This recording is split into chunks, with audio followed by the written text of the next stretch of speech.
Good morning મિત્રો. આપણે last time જ્યારે NaClની આયનીકરણ એન્થાલ્પીની વાત કરેલી, બરોબર, લેટિસ એન્થાલ્પીની. હવે આપણે થોડીક એની ડિટેલમાં લેટિસ એન્થાલ્પીની વાત કરીએ. તો આજે આપણે કયો ટોપિક જોવાનો છે ભાઈ? Lattice enthalpy. જો આ ટોપિક ઓલરેડી આપણે પાછા થર્મોડાયનેમિક્સની અંદર ભણવાના છીએ, છઠ્ઠા ચેપ્ટરની અંદર. પણ થોડોક નાનો એવો પોર્શન આપણને અહીંયા આપેલો છે, તો જોઈ લઈએ શું કીધું કે ધ આયનીય ઘનની લેટિસ એન્થાલ્પી આ રીતે વ્યાખ્યાયિત કરી શકાય કે એક મોલ ઘન સંયોજનને સંપૂર્ણપણે તેના વાયુમય ઘટકીય આયનોમાં ફેરવવા માટે જરૂરી જે કંઈ ઉર્જા હોય તે ઉર્જાને શું કહેવાય? એ પદાર્થની લેટિસ એન્થાલ્પી કહેવાય. તો સમજો મિત્રો કે ભાઈ NaClની લેટિસ એન્થાલ્પી આપણને કેટલી મળી? 8788, અને એકમ હંમેશા યાદ રાખવાનો kilo joule into mall inverse છે. આનો અર્થ એમ થાય છે કે એક મોલ ઘન NaCl ને અનંત અંતરે એક મોલ Na+G અને એક મોલ Cl - G માં ફેરવવા માટે 788 કિલો જૂલ ઉર્જાની જરૂર પડશે. આ ઘટના અસમાન ભાર ધરાવતા આયનો વચ્ચે આકર્ષણ અને સમાન ભાર ધરાવતા આયનો વચ્ચે અપાકર્ષણ બળોનો સમાવેશ થાય. મતલબ એનો મતલબ શું થયો ભાઈ? કે સમાન ભાર એટલે જો પ્રોટોન પ્રોટોન હોય, મતલબ આ પ્રોટોન પ્રોટોન વચ્ચે શું હોય? અપાકર્ષણ. પ્રોટોન એટલે ધન વીજભાર, ઇલેક્ટ્રોન ઇલેક્ટ્રોન વચ્ચે શું હોય? અપાકર્ષણ. ઇલેક્ટ્રોન એટલે કોણ? તો કે ભાઈ ઋણ વીજભાર.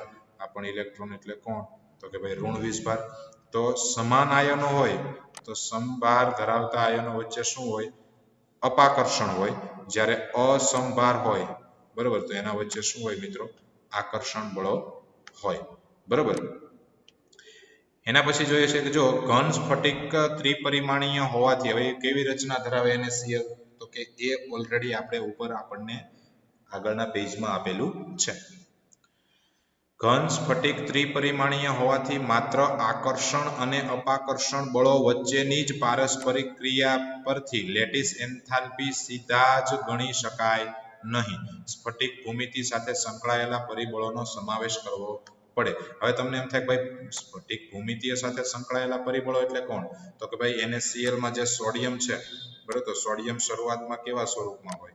તો કે સોડિયમ શરૂઆતમાં પેલા ઘન સ્વરૂપમાં હોય. ઘનમાંથી એને કેવા સ્વરૂપમાં લાવવાનો હોય? વાયુ સ્વરૂપમાં. વાયુ સ્વરૂપમાં આવી ગયા પછી એને પાછો કેવા સ્વરૂપમાં લાવવાનો હોય? આયનીય સ્વરૂપમાં. બરોબર. તો આટલા બધા માટે શું હોય? તો કે કાંઈ ને કાંઈ ઉર્જાની જરૂર પડે. એટલે આખું NaCl જ્યારે વાયુ સ્વરૂપમાં બને તો ત્યારે આપણને કુલ ઉર્જા કેટલી જોઈએ? એ કુલ ઉર્જા એટલે બીજું કંઈ નહીં, શું થાય મિત્રો? Lattice enthalpy. બરોબર. અને એ લેટિસ એન્થાલ્પીનો આપણે વધારે ડિટેલમાં આપણે અભ્યાસ ચેપ્ટર નંબર 6 ની અંદર કરવાનો છે. હવે છે બંધ પ્રચાલનો અથવા તો બંધ પ્રાચલો. બંધ પ્રાચલ એટલે એકમો, એટલે જુદા જુદા એકમો. ભાઈ બંધ લંબાઈ કોને કહેવાય? બંધ ત્રિજ્યા કોને કહેવાય? બરોબર, જે રીતે આપણે આગળ ભણેલા હતા. હકીકતે શું કહે છે ભાઈ? કોઈ પણ બંધ લંબાઈ જોયું હોય તો શું હોય? તો કે બે સમાન અણુઓ જોડાયેલા હોય તો બે સમાન અણુઓના કેન્દ્રો વચ્ચેનું અંતર હોય તો એને શું કહેવાય? બંધ લંબાઈ કહેવાય. જેમ કે જો બંધ લંબાઈને આ પ્રમાણે વ્યાખ્યાત કરી શકાય કે અણુમાં જોડાયેલા બે પરમાણુ કેન્દ્રો વચ્ચેના સમતુલિત અંતરને શું કહેવાય? બંધ લંબાઈ કહેવાય. હંમેશા યાદ રાખવાનું. બે અણુઓ, દાખલા તરીકે જો અહીંયા આપેલા છે, તો આ આપણો પહેલો અણુ, આ આપણો બીજો અણુ. આ લાલ ડોટ છે એ શું છે? પહેલા અણુનું કેન્દ્ર છે. આ બીજું લાલ ડોટ છે એ શું છે? બીજા અણુનું કેન્દ્ર છે. તો બંધ લંબાઈ કોને કહેવાય? તો કે આ કેન્દ્રથી લઈ અને આ કેન્દ્ર સુધીનું જે અંતર હોય તો આ અંતરને શું કહેવાય? આપણે બંધ લંબાઈ તરીકે ઓળખવામાં આવે છે. જે તમને વધારે ડિટેલ આ આકૃતિની અંદર સમજ પડશે. બરોબર. આ કોની બંધ લંબાઈની વાત કરી છે? તો કે ક્લોરીન અણુની વાત કરી છે. ક્લોરીન અણુ એટલે કોણ? એકલો Cl ના હોય. ક્લોરીન એટલે કોણ? તો કે ભાઈ એકલો Cl હોય નહીં. એ કોણ હોય? Cl2 હોય. અને Cl2 હોય મિત્રો, બરોબર, એટલે 180 pm 300 60 pm. Re એટલે ઇલેક્ટ્રોન, બે કેન્દ્રો વચ્ચેનું અંતર એટલે આટલું 198. ટોટલ કેટલી થાય ભાઈ બંધ લંબાઈ? બરાબર, અણુઓ વચ્ચેનું આ અંતર કોનું આપેલું છે 360, એ અણુઓ વચ્ચેનું અંતર આપેલું છે. અને આ જે આપેલી છે 198, આ 198 શું છે? બંધ લંબાઈ છે. તો પછી તમને એમ કે ભાઈ ત્રિજ્યા કેટલી થાય? તો આ જે બંધ લંબાઈ હોય એને ભાગ્યા 2 કરી દો એટલે આ મળી ગઈ. શું ત્રિજ્યા મળી ગઈ? તો ક્લોરીનની ત્રિજ્યા કેટલી થાય? 99 pm. સમજ પડી મિત્રો? તો શું થયું ભાઈ? તો કે બંધ લંબાઈ, અંડરલાઈન કરજો ખાસ, વર્ણપટદર્શીય પદ્ધતિઓ જેમ કે ક્ષ કિરણ વિવર્તન અને ઇલેક્ટ્રોન વિવર્તન તકનીકો, આ બે પદ્ધતિ છે. તકનીક એટલે શું મિત્રો? કે બે પદ્ધતિઓ, કે આ પદ્ધતિઓ દ્વારા બરોબર આપણે શું કરી શકાય મિત્રો? તો કે આ પદ્ધતિઓ દ્વારા આપણે કોઈ પણ પરમાણુ હોય કે અણુ હોય તો અણુ વચ્ચેની બંધ લંબાઈ કેટલી છે તો એ આ બે પદ્ધતિઓ દ્વારા શોધી શકાય. તો એસક્યુ અથવા તો એમસીક્યુ માટે બંને પદ્ધતિઓના નામ તમને ખબર હોવા જોઈએ. જો જેનો અભ્યાસ તમે ઉચ્ચતર ધોરણોમાં કરશો, ઉચ્ચતર ધોરણો એટલે કે 12મા અને કોલેજમાં, બંધિત થયેલા પરમાણુઓની જોડ બંધ લંબાઈમાં ફાળો આપે છે. સહસંયોજક બંધમાં દરેક પરમાણુનો ફાળો તે પરમાણુની સહસંયોજક ત્રિજ્યા કહે છે. હવે સહસંયોજક બંધ કોને કહેવાય? તો કે એ હવે આપણે કોસેલ અને લુઈસ અભિગમ ભણી ગયા એટલે આપણને ખબર છે કે બે તત્વો હોય તો બે તત્વો એકબીજા ઇલેક્ટ્રોનની ભાગીદારી કરી અને જે બંધ બનાવે તો આ બંધને કેવા પ્રકારનો બંધ કહેવાય મિત્રો? તો કે સહસંયોજક પ્રકારનો બંધ કહે છે. હવે જો બંધિત અવસ્થામાં કોઈ પરમાણુના કોર જે સંલગ્ન પરમાણુઓના કોર સાથે સંપર્કમાં, કોર હોય એટલે એની બોર્ડર, કોર એનો મતલબ આપણે શું સમજવાનો છે? બોર્ડર એટલે છેલ્લી ધાર, પરમાણુની છેલ્લી ધાર. જો કેમ આ ક્લોરીન પરમાણુ છે, મેં કેમ કીધું કે અહીંયા ક્લોરીન પરમાણુની ધાર કઈ? તો કે આને શું કહેવાય? કોર તરીકે પણ ઓળખવામાં આવે. આ પરમાણુની ધાર છે.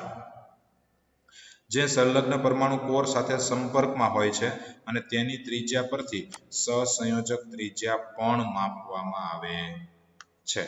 બરોબર, તો કે અણુમાં બરોબર કઈ રીતે શોધી શકાય? તો કે એની આકૃતિ આપણને બહુ સરસ મજાની અહીંયા આપેલી છે. બરોબર, એ બી લંબાઈ છે, કોઈ આ એ અણુ છે, બીજો કોઈ આપણે આ બી અણુ છે, આ એ અણુ, આ બી અણુ. બરોબર, તો કે જેના બે કેન્દ્રો વચ્ચેની લંબાઈ હોય તેને બંધ લંબાઈ કહેવાય. બંધ લંબાઈને ભાગ્યા 2 કરો એટલે શું કહેવાય? ને પરમાણુની ત્રિજ્યા તરીકે ઓળખવામાં આવે છે. બરોબર, મતલબ કેવી મૂલ્ય? તો કે અડધું મૂલ્ય. કેવું મૂલ્ય? તો કે અડધું મૂલ્ય. હવે જુઓ, સહસંયોજક અણુમાં એ બી લંબાઈ એટલે ટોટલ બંધ લંબાઈ પરમાણુ આપણે બંધ લંબાઈ કેટલી થઈ? તો કે RA મતલબ એ ની ત્રિજ્યા વત્તા બી ની ત્રિજ્યા એટલે આ શું થઈ ગઈ? બંધની ત્રિજ્યા થઈ ગઈ R. બરોબર, હવે જો સહસંયોજક બંધથી જોડાયેલા બે સમાન પરમાણુઓ કોણ?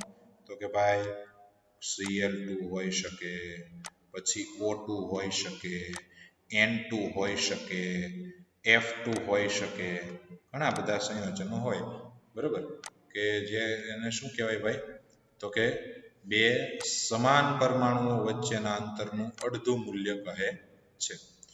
વાન્ડર વાલ્સ ત્રિજ્યા પરમાણુની એકંદરે ત્રિજ્યા દર્શાવે છે, જેમાં અબંધકારક પરિસ્થિતિમાંના સંયોજકતા કોષનો સમાવેશ થાય છે. ઉપરાંત વાન્ડર વાલ્સ ત્રિજ્યા ઘનમાંના અલગ અલગ પરમાણુઓના બે સમાન પરમાણુઓ વચ્ચેના અંતરનું અડધું મૂલ્ય. બરાબર, મેં શું કીધું? કોઈ પણ ત્રિજ્યા શોધવી હોય તો જે બંધ લંબાઈ હોય, બંધ લંબાઈ ભાગ્યા 2. આ આખી બંધ લંબાઈ છે તો આને ભાગ્યા શું કરી નાખવાના? 2 કરી નાખવાના એટલે શું મળી જાય આપણને? પરમાણુય ત્રિજ્યા મળી જાય. બરોબર, આ ઉપરાંત વાન્ડર વાલ્સ ત્રિજ્યા ઘનમાંના અલગ અલગ અણુઓમાંના બે સમાન પરમાણુઓ વચ્ચેના અંતરનું કેવું મૂલ્ય છે? અડધું છે. ક્લોરીનની સહસંયોજક અને વાન્ડર વાલ્સ ત્રિજ્યાઓ આકૃતિમાં દર્શાવેલી છે. જે તમે આકૃતિ તમારી ટેક્સ્ટબુક સાથે રાખશો જેથી કરીને તમે વધારે અને વ્યવસ્થિત રીતે સમજી શકશો. બરોબર. એના પછી છે પ્રાચલોની અંદર બંધ કોણ કોને કહેવાય? તો કે ભાઈ બંધ કોણ એટલે શું? તો કે જ્યારે કોઈ પણ તત્વો બરોબર એકબીજા સાથે જોડાય, બધા તત્વો શું કરે મિત્રો? એકબીજા સાથે જોડાય અને શું બનાવે? કોઈ પણ અણુ બનાવે ત્યારે એકબીજા જોડાય ને એટલે કોઈને કોઈ ખૂણે ગોઠવાયેલા હોય. એ તમે વધારે ડિટેલમાં જ્યારે 12માં આવશો ને એટલે બંધકોણ વિશે વધારે ડિટેલમાં આપણે અભ્યાસ કરવાનો છે ચેપ્ટરોની અંદર. પણ જ્યારે પણ બે અણુઓ જોડાય પરમાણુઓ વચ્ચેનો જે ખૂણો બને ને, આ ખૂણો એટલે બીજું કાંઈ નહીં, બોન્ડ એંગલ અથવા તો આપણે એને શું કહીએ છીએ મિત્રો? બંધકોણ કહીએ છીએ. જો અણુ સંકીર્ણ આયનમાં મધ્યસ્થ પરમાણુની આસપાસ બંધન ઇલેક્ટ્રોન ધરાવતી કક્ષકો હોય, વચ્ચે રચાતા ખૂણાને શું કહેવાય? બંધકોણ તરીકે વ્યાખ્યાયિત કરી શકાય છે. બંધકોણ અંશમાં રજૂ કરવામાં આવે છે. અંશ એટલે ભાઈ ડિગ્રી. અંશ એટલે શું થાય? ડિગ્રીમાં રજૂ કરવામાં આવે છે. આ યાદ રાખજો ખાસ, એને ડિગ્રીમાં જ રજૂ થાય બંધકોણ. જે વર્ણપટ દર્શકીય પદ્ધતિઓ એટલે આગળ આપણે જે એક્સ-રે વિવર્તન અને ઇલેક્ટ્રોન વિવર્તનની વાત કરેલી તે પદ્ધતિઓ વડેના બંધકોણ માપી શકાય. તે અણુ સંકીર્ણ આયનમાંના મધ્યસ્થ પરમાણુની આસપાસ વહેંચાયેલી કક્ષકો વિશે કંઈ ખ્યાલ આપે છે અને તેથી તેનો આકાર નક્કી કરવામાં પણ મદદરૂપ થાય છે. જો બંધકોણ મિત્રો આપણે જાણતા હોઈએ તો બંધકોણના આધારે, જો બંધકોણ આપણે મિત્રો જાણતા હોઈએ બરોબર, તો બંધકોણના આધારે બરોબર આપણે કોઈ પણ અણુનો આકાર કેવો હશે એનું પણ અનુમાન કરી શકીએ. એટલે શું? તો કે ભાઈ આકાર નક્કી કરવામાં શું થાય છે? ભાઈ મદદરૂપ થાય છે. ઉદાહરણ તરીકે પાણીનો બંધકોણ નીચે આપેલો છે. જો આ ઓક્સિજનની બાહ્ય કક્ષામાં ટોટલ 6 એલપી બરાબર, સોરી ટોટલ 6 ઇલેક્ટ્રોન, આ 1 2 3 4 તો છે જ, પછી આ પાંચમો ક્યાં? તો કે હાઇડ્રોજન આગળ બંધમાં ભાગ લીધો હશે સહસંયોજક બંધમાં, અને છઠ્ઠો ક્યાં? આ હાઇડ્રોજન આગળ બંધમાં ભાગ લીધો હશે. આ કોનો ઇલેક્ટ્રોન હશે? હાઇડ્રોજનનો. એમ અહીંયા કોનો ઇલેક્ટ્રોન હશે? હાઇડ્રોજનનો. એટલે આ બંધકોણ કેવો કહેવાય? તો કે H બરોબર, પછી OH બંધકોણ. તો પાણીમાં યાદ રાખવાનું મિત્રો MCQ માટે, કેટલો? તો કે 104.5 ડિગ્રી બંધકોણ થાય. કેટલો બંધકોણ થાય મિત્રો? 4.5 ડિગ્રી બંધકોણ થાય. આ ખાસ તમારે ધ્યાન રાખવાનું છે. ચલો, એના પછી છે બંધન એન્થાલ્પી. એના પછી કઈ એન્થાલ્પી છે મિત્રો? બંધન એન્થાલ્પી અથવા તો બંધ એન્થાલ્પી અથવા તો બોન્ડ એનર્જી. બરોબર. આ ટોપિક પણ આપણે ચેપ્ટર નંબર 6 થર્મોડાયનેમિક્સનો ટોપિક છે અને એ થર્મોડાયનેમિક્સના ટોપિકમાં આપણે વધારે ડિટેલમાં આનો અભ્યાસ કરવાનો છે. હવે જો પહેલા તો બંધ એન્થાલ્પી નોર્મલ કહેવાય કોને એ સમજવું ખૂબ જ જરૂરી છે કે બંધ એન્થાલ્પી અથવા તો બોન્ડ એન્થાલ્પી કહેવાય કોને. દાખલા તરીકે હું તમને એમ કહું કે ભાઈ આ એક ઓક્સિજન કે બીજા ઓક્સિજન સાથે કેવા દ્વિબંધથી જોડાયેલો છે આ બીજો ઓક્સિજન બરોબર. હવે આમાં એક સિગ્મા બંધ ને એક પાઈ બંધ એટલે બે બંધથી જોડાયેલો હોય. હવે મારે આ બે બંધને તોડી નાખવા હોય. મારે શું કરવા છે? આ બે બંધને તોડી નાખવા છે. હવે બે બંધને તોડી નાખવા હોય તો મારે શું હોય? કાંઈક ને કાંઈક ઉર્જાની જરૂર પડે. ઉર્જા એટલે એને હવે હું શું કહું છું? એન્થાલ્પી. ઉર્જાને હું શું કહું છું? એન્થાલ્પી. એટલે કાંઈક ને કાંઈક એન્થાલ્પી જરૂર પડે બરોબર. એટલે જે અણુઓને તોડવા માટે જે ઓછામાં ઓછી ઉર્જાની જરૂર પડે એ ઓછામાં ઓછી ઉર્જાને બીજું કંઈ નહીં શું કહેવાય? તો કે ભાઈ બંધન એન્થાલ્પી કહે છે. હવે જો બંધન એન્થાલ્પીમાં તોડવું હોય એટલે શું હોય? આખે ઉર્જા આપવી જ પડે બરાબર. કોઈ પણ બંધન કોઈ પણ સંયોજન કે અણુ હોય એનો બંધ તોડવો હોય તો શું કરવું પડે? તો કે એક જ કોમન વાત, શું કરવું પડે? તો કે ઉર્જા આપવી પડે. તો આ બધા ઉર્જા આપવી પડે એટલે આ જે એન્થાલ્પીના મૂલ્યો જોજો બધા જ તમને ધન વેલ્યુમાં જ હશે. ઋણ વેલ્યુમાં ક્યારે હોય? જ્યારે ઉર્જા ઉત્પન્ન થતી હોય તો. પણ આમાં કેવું હોય? ઉર્જા ઉત્પન્ન થાય નહીં. ઉર્જા બધે જ શું થાય મિત્રો? એન્થાલ્પી બધે જ ધનમાં જ આવે. કેમ? કારણ કે આપવી પડે એટલા માટે. એટલે જો વાયુમય અવસ્થામાં બે પરમાણુઓ વચ્ચે ખાસ પ્રકારના એક મોલ બંધને તોડવા માટે જરૂરી ઉર્જા તરીકે તેને વ્યાખ્યાયિત કરી શકાય. અને બંધ એન્થાલ્પીનો એકમ most IMP for MCQ kilo joule into mole ઇન્વર્સમાં જ હોય. હંમેશા જોજો શેમાં હોય? કિલો જૂલ ઇન્ટુ મોલ ઇન્વર્સમાં. એટલે જો ઉદાહરણ તરીકે હાઇડ્રોજન અણુમાં કયો H બોન્ડ H હોય તો એની બંધન એન્થાલ્પી કેટલી છે? 435.8 kilo joule into mall inverse છે. પછી જો H2 gas it gives H gas મતલબ આને શું કર્યો? આ હાઇડ્રોજન, બરોબર, આ બંધ, આ પાછો હાઇડ્રોજન, આવો બંધ હોય ને, એટલે આ બંધને જો મારે તોડવો હોય તો મેં શું કર્યું હોય? કાંઈક ઉર્જા આપી હોય તો એક મોલ હાઇડ્રોજન બંધને તોડવા માટે કેટલી ઉર્જાની જરૂર પડે? 435.8 kilo joule into mall inverse. આ જ પ્રમાણે બહુબંધ ધરાવતા, બહુબંધ એટલે દ્વિબંધ ધરાવતા, ત્રિબંધ ધરાવતા, તો એ બંધને કેવા કહેવાય? બહુબંધ ધરાવતા અણુઓની બંધ એન્થાલ્પીનું ઉદાહરણ તો આપણે સમજી શકીએ છીએ. અને હંમેશા યાદ રાખવાનું કે સિંગલ બંધ તોડવો હોય એની કરતાં જે ડબલ બંધ તોડવા હોય તો ઉર્જાની કેવી જરૂર પડે? વધારે જરૂર પડે, બરાબર. અને દ્વિબંધ કરતાં ટ્રિપલ બંધ તોડવા હોય તો ઉર્જાની એના કરતાં પણ વધારે જરૂર પડે. જેમ કે O2 તો ઓક્સિજન વચ્ચે કેટલા બંધ? દ્વિબંધ. જો આ બંધને આપણે તોડવો હોય તો કેટલી ઉર્જાની જરૂર પડે? જો ડેલ્ટા AH0, A એટલે આયનીકરણ એન્થાલ્પી. જોજો યાદ રાખો, આ ઓલરેડી આપણે ચેપ્ટર નંબર 3 ની અંદર જોઈ ગયા છીએ. 498 કિલો જૂલ પ્રતિ મોલ. હવે જો 3 બંધને તોડવા હોય તો ઉર્જાની વધારે જરૂર પડે આયનીકરણ એન્થાલ્પીની, તો કે કેટલી? તો કે 946 કિલો જૂલ પ્રતિ મોલ અથવા તો 46 kilo joule into mall inverse જેટલી ઉર્જા આપવી પડે. એ અગત્યનું છે કે બંધ વિયોજન એન્થાલ્પી જેટલી વધારે તેટલું જ વધારે અણુ પ્રબળ બંધ ધરાવે.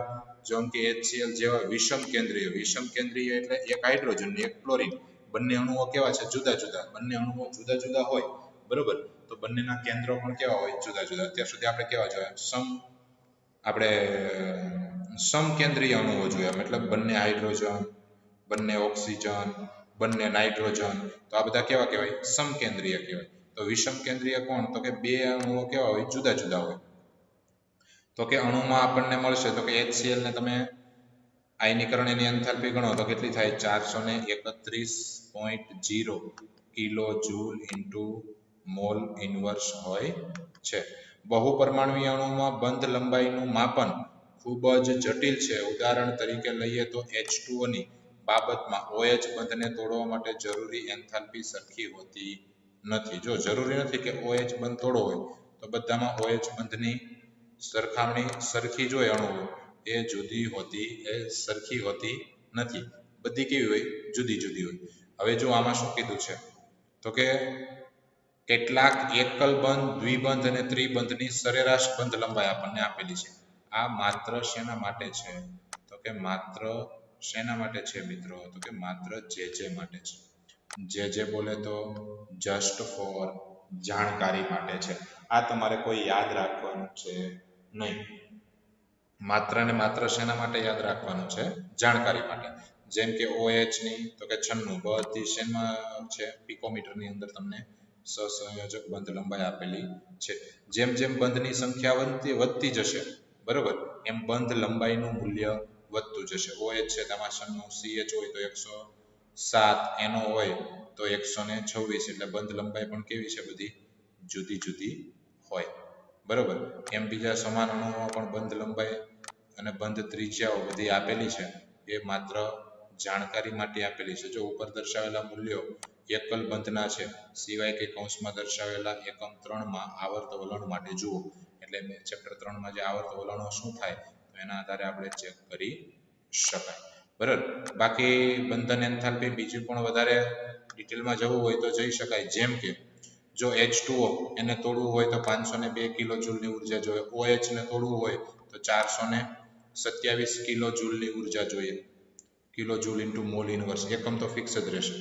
એટલે જો કે ભાઈ આયનીકરણ એન્થાલ્પી H0 ના મૂલ્યમાં તફાવત દર્શાવે છે કે બીજો OH બંધ કંઈક ફેરફાર પામે છે, કારણ કે રાસાયણિક પર્યાવરણ બદલાઈ જાય છે. એટલે C2H5OH ઇથેનોલ અને પાણી જેવા અલગ અલગ અણુઓમાં સમાન OH બંધના લીધે મળતા ઉર્જા ફેરફાર કારણરૂપ છે. આથી જ બહુપરમાણુય અણુઓમાં સરેરાશ બંધ એન્થાલ્પી પર્યાય વપરાય છે. એટલે બહુપરમાણુય જેમાં એવા અણુઓ લઈએ કે જેમાં પરમાણુઓની સંખ્યા કેવી હોય, વધારે હોય, બરોબર, તો એમાં બધાની એન્થાલ્પી લઈ અને છેલ્લે એનો સરેરાશ કાઢી લેવામાં આવે એટલે એને કેવી એન્થાલ્પી કહેવાય, તો કે સરેરાશ બંધ એન્થાલ્પી કહેવાય. ઉપર જે આપણને આ પાણીની આખા અણુની એન્થાલ્પી આપેલી છે, આખા પાણીની, તો આને શું કહેવાય, બંધ એન્થાલ્પી જુદી જુદી છે. પણ આપણે પાણીની જો સરેરાશ બંધ એન્થાલ્પી લેવી હોય તો શું 502 વત્તા શું કરવું પડે, 427, અને બંને સ્ટેપ, બે સ્ટેપ હોય એટલે ભાગ્યા 2, તો પાણીની બંધન એન્થાલ્પી કેટલી થાય ભાઈ, તો કે 464.5 કિલો જૂલ એની બંધન એન્થાલ્પી થાય. બરોબર મિત્રો. હવે નેક્સ્ટ પાર્ટની અંદર પાછા આપણે ક્યાં જવાના છીએ, બંધ ક્રમાંક. બંધ ક્રમાંક એટલે બોન્ડ ઓર્ડર. બોલે તો કેટલા બંધ, એક બંધ, દ્વિબંધ, ત્રિબંધ. હવે આપણે ક્યાં, તો કે લુઈસ સંજ્ઞાઓ જોઈ ને, એ લુઈસ વર્ણનની અંદર જ આપણને ખબર પડી જાય કે કયો અણુ એક બંધ દર્શાવશે, કયો અણુ દ્વિબંધ દર્શાવશે, કયો અણુ ત્રિબંધ દર્શાવશે. સમજ પડી મિત્રો? ઓકે, તો આજે અહીં સુધી. નેક્સ્ટ પાર્ટમાં આપણે પાછા આગળ વધીશું. ઓકે, થેન્ક યુ મિત્રો.